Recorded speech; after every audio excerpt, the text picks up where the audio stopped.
প্রশ্নে বলা আছে যদি 15টি পোশাকের মধ্যে শতকরা 40 ভাগ পোশাক শার্ট হয় তবে 15টি পোশাকের মধ্যে কতটি শার্ট নয়।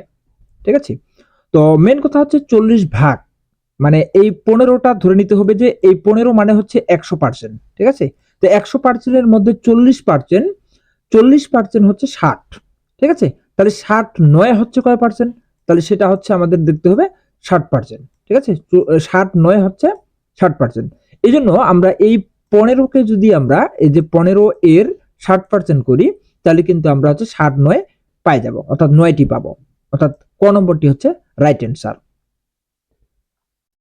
এই প্রশ্ন বলছে একটি পরীক্ষায় 75টি প্রশ্ন ছিল, 75টি ছিল, এর মধ্যে রফিক 60টি প্রশ্নের শুদ্ধ উত্তর দিয়েছে, 60টা প্রশ্নের সঠিক উত্তর দিয়েছি, তো সে শতকরা কতটি শুদ্ধ উত্তর দিয়েছে।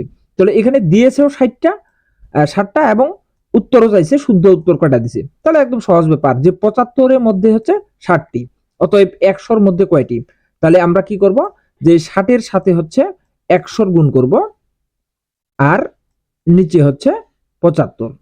ঠিক আছে, তো আমরা যদি কাটাকাটি করি তাহলে 3 25 75 আর এখানে পাবো আমরা হচ্ছে 4, 4 25 100 আর 3 20 হচ্ছে 60, 3 20 60 আর 4 20 হচ্ছে 80, অর্থাৎ ক নম্বরটি হচ্ছে রাইট অ্যান্সার।